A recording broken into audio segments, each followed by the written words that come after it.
Bueno, muchas gracias por la invitación. Para mí es un gusto venir a Colombia, especialmente a contribuir con eventos como este. Yo les voy a dar una revisión, aspectos muy generales de cáncer de seno. Entonces vamos a tocar muchos temas y los aspectos más controversiales en este momento en cáncer de seno en los Estados Unidos.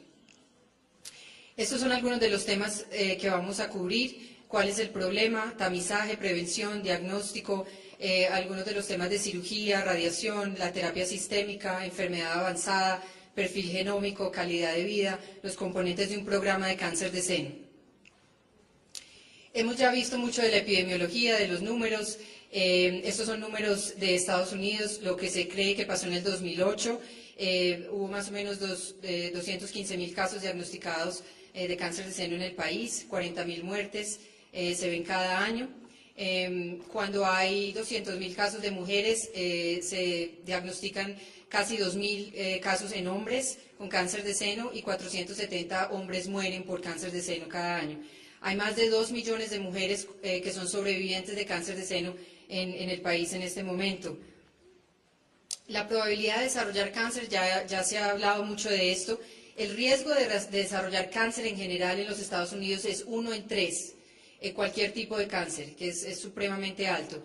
Pero, como ya lo vimos antes, el riesgo de cáncer de seno es 1 en 7 o 1 en 8, dicen otros números.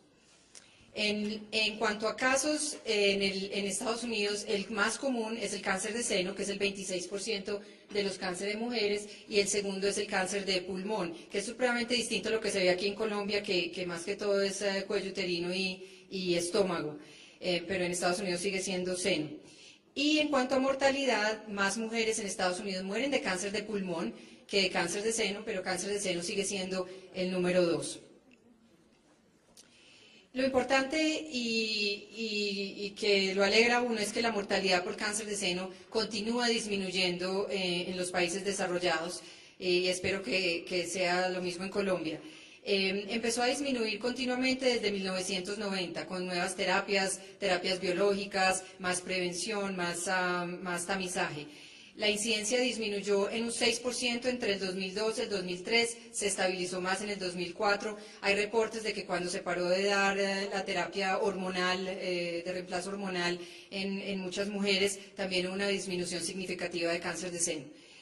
Cuando el cáncer se diagnostica temprano, la sobrevida es muy alta. Entonces, eso es lo más importante y tal vez el mensaje del diagnóstico temprano hace que la sobrevida a 5 años sea más del 95%.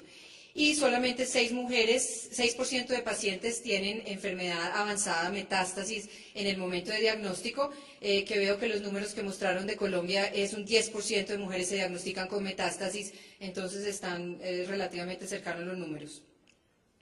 Voy a hablar un poquito de los factores de riesgo, aunque ya el doctor Erazo los cubrió el tema en una presentación excelente. Pero vamos a ver qué es lo que hace que esa mujer empiece con un tejido normal a pasar un carcinoma in situ, a un carcinoma invasivo y después a metástasis, qué es lo que hace todos los procesos que me llevan hasta cáncer. Se ha hablado mucho del riesgo, de lo que genera, de la ansiedad de la paciente, y es muy interesante ver lo que la paciente o la mujer cree que es su riesgo de cáncer de seno. Y aquí está lo que es la percepción del riesgo. 40%, las mujeres creen que en el 40% de los casos va a ser cáncer de seno, cuando en realidad el riesgo actual de cáncer de seno es solamente un 4%. Entonces nos preocupamos más de lo que realmente el riesgo es, pero de todas maneras es importante preocuparnos hasta cierto punto para que haya más detección temprana y más tamizaje. De todas maneras, lo que más mujeres mata en el mundo es la enfermedad de corazón, más que cáncer de seno. Entonces hay muchos factores de riesgo y esto es un resumen: edad y sexo, raza, las enfermedades benignas del seno, diagnóstico previo de cáncer de seno, estilo de vida y dieta, se ha hablado ya mucho de eso, los factores hormonales, la historia familiar, los factores genéticos, radiación, mujeres que tuvieron linfoma y recibieron radiación al pecho, historia de radiación previa, factores del medio ambiente. Y vamos a discutir algunos de ellos porque unos son más importantes que otros. Entonces, ¿qué se define como alto riesgo? Hay pacientes que son de muy alto riesgo, hay pacientes que tienen alto riesgo y otras que tienen un riesgo promedio. Las pacientes que tienen muy alto riesgo son las mujeres que tienen mutaciones genéticas, como ya se ha discutido del BRCA1, BRCA2 o otros genes, un diagnóstico previo de carcinoma lobular in situ o de carcinoma ductal in situ. Esas son las mujeres que más riesgo tienen de desarrollar cáncer de seno. Las mujeres que se clasifican en riesgo alto son las pacientes que han tenido atipia. Atipia son esas células que ya empiezan a cambiar, que no se ven tan mal como para ser llamadas cáncer, pero que ya empezó el proceso de cambio y es un proceso precanceroso que lo identifica uno como alto riesgo. Cuando se tiene atipia, el riesgo puede estar aumentado hasta en 7 veces. Los senos densos por mamografía es algo que hay más y más información. Las pacientes que tienen senos muy densos, obviamente el diagnóstico es más difícil, pero también hay un aumento en la incidencia de cáncer de seno.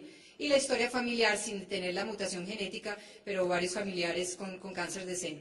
El riesgo promedio son la mujer, que es la mayoría, que no tienen factores de riesgo significativos. La enfermedad benigna del seno en general no causa cáncer de seno. La lesión es lo que se llaman las lesiones no proliferativas. Una lesión no proliferativa, como se hablaba antes del fibroadenoma, de los cambios fibroquísticos del seno, de los papilomas solitarios, esos no aumentan el riesgo de cáncer de seno. Pero cuando ya empezamos a ver más lesiones, no solamente una lesión única, pero ya varias lesiones, el riesgo empieza a aumentar un poco. Y lo que son las lesiones proliferativas sin atipia pueden aumentar el riesgo hasta en 2 veces. Y esos son los fibroadenomas complejos, la hiperplasia florida, la adenosis esclerosante, papilomas intraductales. Entonces, esto es un diagnóstico puramente de patología, pero que puede aumentar el riesgo hasta en 2 veces. Y ya cuando hay atipia, esas células que ya empiezan a cambiar, dirigiéndose en el camino hacia cáncer, el riesgo sube 4 a 6 veces, que son la hiperplasia lobular atípica y la hiperplasia ductal atípica. Esto es una gráfica de cómo la densidad del seno aumenta el riesgo de cáncer de seno.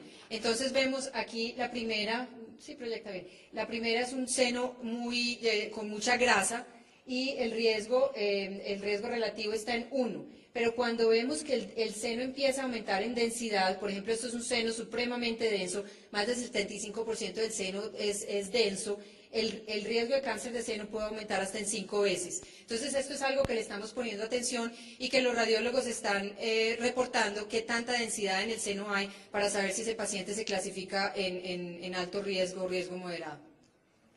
Hay muchos modelos para predecir el riesgo de cáncer de seno. El doctor Erazo habló del modelo del Gale y de otros modelos. Entonces, cuando una paciente llega a mi institución con hacerse una mamografía, el primer paso que se hace es hacer un modelo de Gale, como les explicó el doctor Erazo. Se hace el modelo de Gale y con ese paso muy preliminar se dice que si el riesgo está aumentado o no. Una vez esa paciente se identifica como que el riesgo puede que esté aumentado de acuerdo al Gale, se pasa a un programa de alto riesgo, y el programa de alto riesgo la va a ver una consejería genética y una consejera de alto riesgo, donde van a mirar otros modelos, no solamente el Gale, pero usamos mucho el Titer-Cuzick, que le dice a uno el riesgo de cáncer de seno en 5 años, en 10 años o de por vida. Y esas pacientes ya se evalúan de una manera distinta. Se hace más tamizaje, se hacen estudios distintos.